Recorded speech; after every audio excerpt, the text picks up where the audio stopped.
All right, guys. So I want to tell you a little story about one of the bigger placements that I've gotten in my career, at least in terms of the most amount of exposure I think I've had in most of the placements that I've ever gotten. And it was for a national Jack in the Box commercial. It was back in 2014. And it was actually a track that I had produced 4 years before it. So to tell you guys about patience in this business, this is what I mean. And the reason why I wasn't going nuts, like wondering when is this track going to get placed, is because I had this kind of healthy, I think, expectation that some tracks are going to fly right off the shelf and get placements. Others might take 4 years to get placements. Some of them take 10 years to find the right home and the right placement. So just a little reminder on there, this is a long-term kind of industry. And so once you complete your tracks, complete your album, send them to your library and then move on. Don't dwell on them. Don't wonder when are they going to get placements, because you never know. Do you want to sit there and torture yourself for 4 years or 10 years? I don't think that's a good use of your time. I think you just sort of put them out and see what they're going to do. Okay, so this was the commercial. I'm going to play it for you guys. The crappy, not great sounding rock track in the background is my track that I put together. I do have the original file. I'm going to show you guys the original file.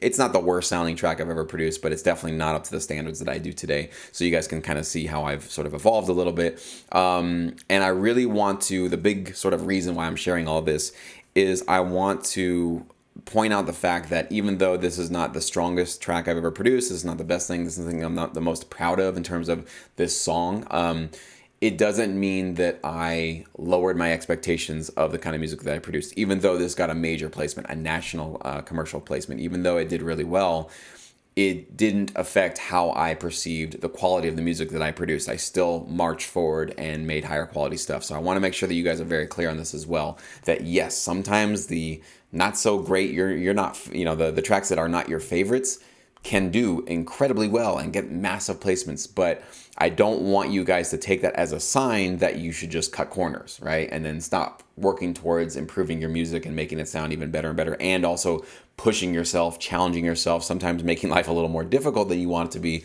to get yourself to that next level. So that's really the whole key here. But let's just have some fun. I'm going to play this ridiculous commercial for you. And then I'll show you a little bit about my original track there. Attention Monster Taco fans! Get ready for a night of Monster Taco madness! With 2 new Monster Taco flavors from Jack in the Box, face off! Introducing the Bacon Ranch Monster Taco, crushing it with strips of bacon and creamy ranch versus the Nacho Monster Taco, coming hard with nacho cheese and jalapenos. Monster, monster, monster tacos!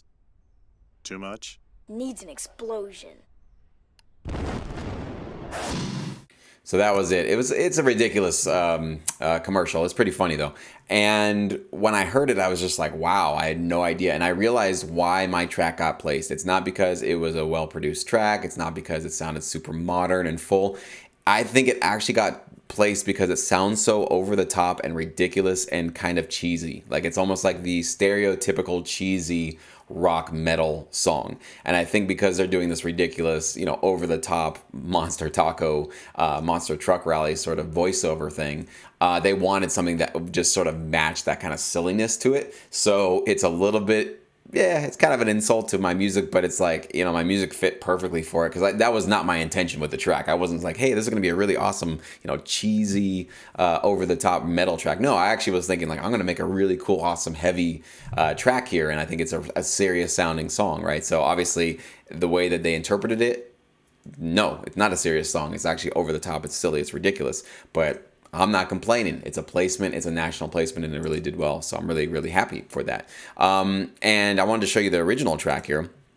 And also, one thing I really want you to see is the date, which is right here. I don't know. It's pretty small on your screen maybe, but that is April 29th, 2010.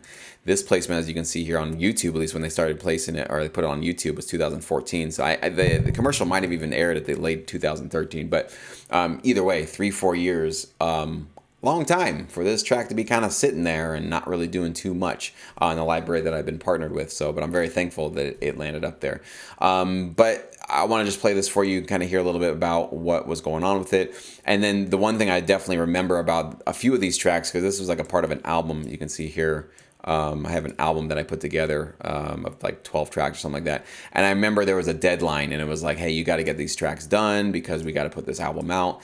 And I remember rushing through probably 3 or 4 at the end. It was like the first 8, super solid, probably took a lot more time with them, felt more comfortable with them.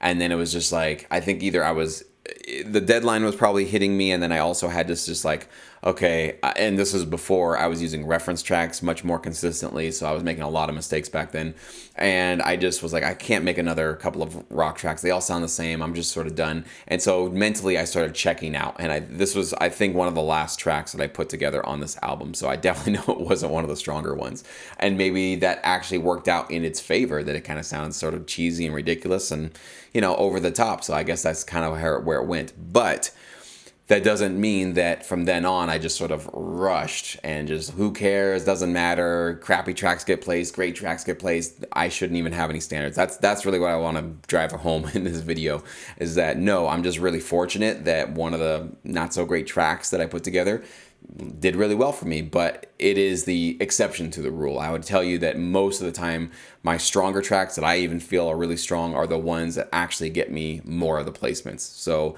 a lot of the times, if you've got some decent ears, you've got a kind of an instinct like that, you'll probably find that you will be right. Like the tracks that you feel are strongest will usually do better for you in the long run. But once in a while, something like this does slip through the cracks and kind of surprise you a little bit. So let's take a listen here.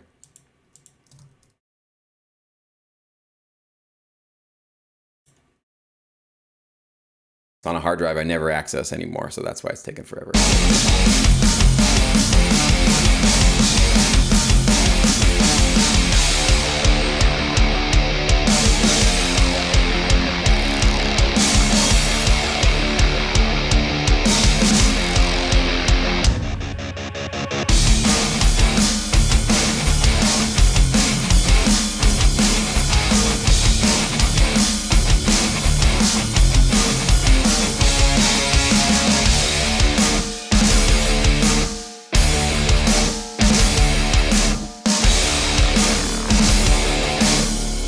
I can tell that I was lazy because you hear these synths. Bow. I didn't do anything. I just hit one note. Bow. What's the note this is on? Boom.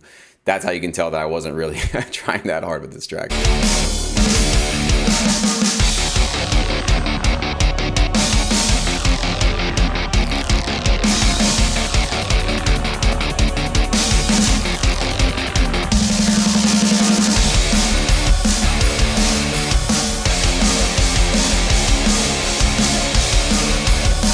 So, just sort of basic stuff. I have some changes. I did get that kind of part right early in my career, that I was changing things and making things move. But, the synths were just barely there. This kind of choir sound I had going on, it was just sort of filler.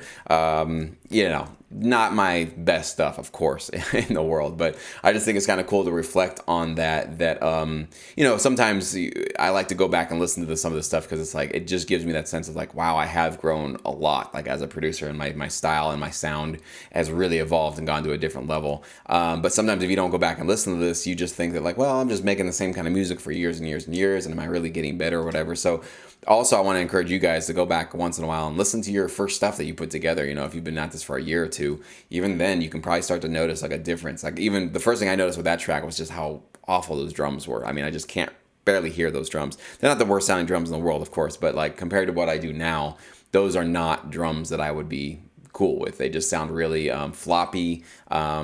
They're also, I think, a little too loud in the mix, so they just feel like they're not really meshing well with the guitars. The guitars also felt really thin and small. I don't know how much I was doubling up back then.